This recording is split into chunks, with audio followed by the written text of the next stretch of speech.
Hi, this week I watched The Life of Chuck, the Mike Flanagan adaptation of Stephen King's short story.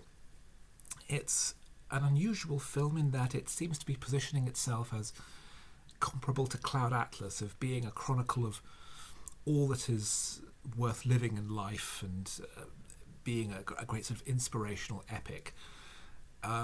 It's not, really. It starts with the third part of the story. It has 3 chapters that unfold in reverse order. And the first is about a school teacher who becomes aware that the world is in some way winding down, that the world is coming to an end, to a conclusion. That, as natural disasters are devastating the world, the internet finally goes down permanently. And before the end does actually come and the stars actually start going out, he tries to reconnect with his ex-wife, a nurse who lives across town, which is difficult when all the traffic is snarled up forever. We then jump to chapter 2. Having seeded in the earlier film, in the first chapter, that billboards and adverts are appearing everywhere, congratulating Charles Kranz, or Chuck, on 39 great years. People are wondering, is he retiring? What's going on with this? In chapter 2, we see Chuck as a younger man, on an accountant on a business trip, who suddenly gains. He passes by a drumming busker, and starts to dance, and is joined by a woman from the crowd, and they make an enormous amount of money for this busker, and he has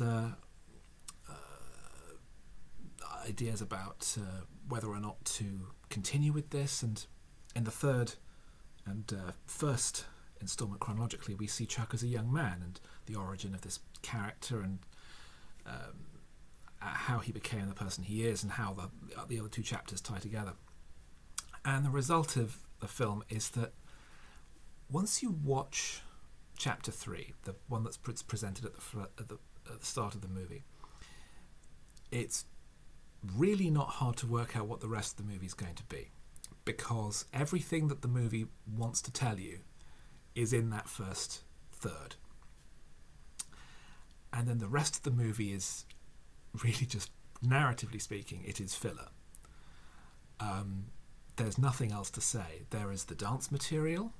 The dance sequence, performed by Tom Hiddleston as Chuck, is very impressively done. It's very fluidly shot and very elegantly shot, unfussy, but you can see that it's really Hiddleston really dancing, and he's very impressive.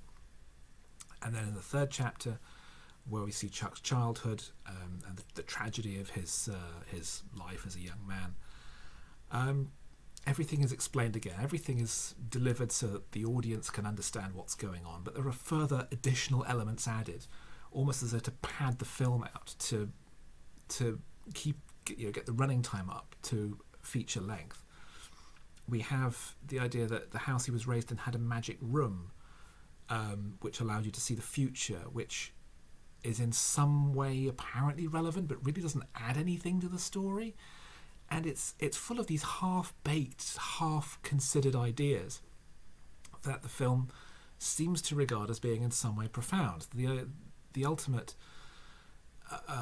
concept of the movie is that you contain multitudes, that there is a universe of your mind, of yourself, that everything you experience, every person you see, every moment of your whole life creates a universe of yourself in your own psyche, in your own mind, in your own world. But we get that by the end of the first chunk, and the rest of it is just, well, there's a great dance sequence, well, there's a great supporting performance by Mark Hamill, there's Mia Sara, who we remember from Ferris Bueller's Day Off and Time Cop. There are some decent performances here, but none of it actually adds anything to what we've seen in the first chunk. This could have been a perfectly well presented 40-minute piece of work, an expensive episode of a streaming anthology. Instead, it's this protracted and rather self-absorbed story that hasn't got anything profoundly original to say, and is just full of trappings. And the result is something that feels fairly pointless and disappointing. It had a huge wave of publicity when it was coming out, of glowing reviews of people saying, it was the most moving experience of my life watching this film, and it's from the heart and soul of Mike Flanagan, a director who has, I think, only made horror movies to date, and is Stephen King's latest director in that. He produces faithful adaptations of King's work, but the thing with King's work is that so much of it is deeply flawed narratively, that by his own admission he doesn't plan stories but before he writes them, and they often have very weak endings.